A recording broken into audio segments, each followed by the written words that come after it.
Hello girls, आज हम लोग देखेंगे कि criteria for selecting the appropriate analytical method. इससे पहले जो हमने देखा था कि सैम्पल स्टैटिस्टिकल टेक्निक्स क्या है, उसमें मेजर्स ऑफ सेंट्रल टेंडेंसी थी, mean, mode, median and measures of dispersion था। तो डिस्पर्सन में हमारा रेंज है, वेरिएंस है, स्टैंडर्ड डेविएशन है, कोएफिशिएंट ऑफ वेरिएंस है एंड परसेंटाइज है। तो अगर हम देखें कि भाई क्राइटेरिया क्या है ना एनालिटिकल मेथड का, तो सबसे पहले जो मोस्ट इम्पॉर्टेंट, कई सारे पर्पस होते हैं, कई सारे मेथड्स होते हैं, लेकिन यहाँ पर हम कुछ फोकस करके मेथड्स को डिस्क्राइब करेंगे कि किस तरह से हम अपने पर्पस को सॉल्व कर सकते हैं। तो सबसे पहला है पर्पस। पर्पस क्या है? What is the purpose of analysis? इसका मतलब ये हुआ कि जो हम एनालिसिस करेंगे, है ना, जो हमारा रिसर्च एरिया है, तो उसका पर्पस क्या है, उद्देश्य क्या है।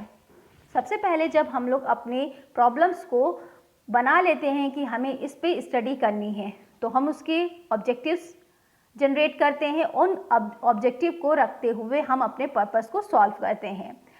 तो उसके बेसिस पर हम एनालिटिकल मेथड्स का यूज़ करते हैं।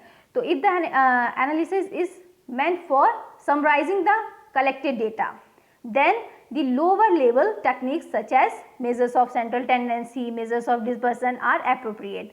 ठीक है, तो हम लोग यहाँ पर सेंट्रल टेंडेंसी का यूज़ कर सकते हैं और डिस्पर्सन का यूज़ कर सकते हैं, जिससे हमारा रिजल्ट एप्रोप्रिएट निकल सकता है। Where if the analysis is to identify whether a significant difference exists between groups of data, है ना, or if some types of association exist between two or more variables, then higher level methods are needed।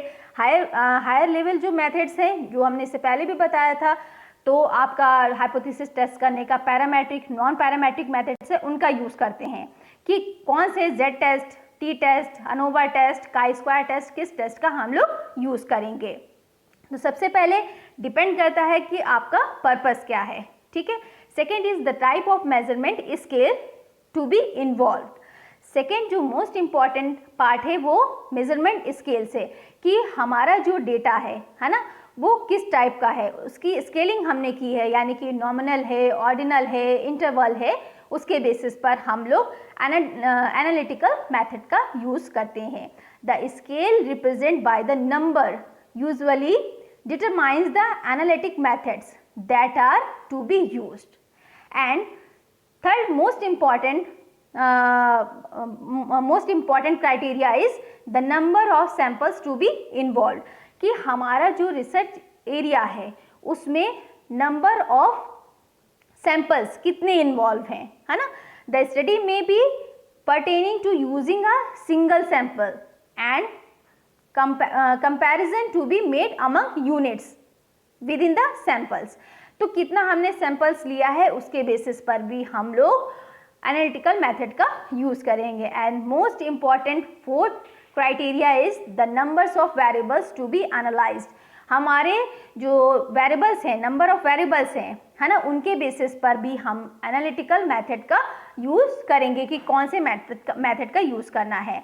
This is one of the most important aspects which will help the researcher to select the appropriate statistical method। The number of variables could either involve a univariate situation, है ना, univariate में भी हो सकता है, bivariate situation में भी हो सकता है, और multivariate analysis भी हो सकता है। So accordingly there will be difference in the type of statistical methods involved। उसके बेसिस पर हम लोग मेथड को चूज करेंगे कि कौन सा मेथड हमें हाई मेथड लगाना है या लोवेस्ट मेथड यानी सिंपल मेथड को लगाना है।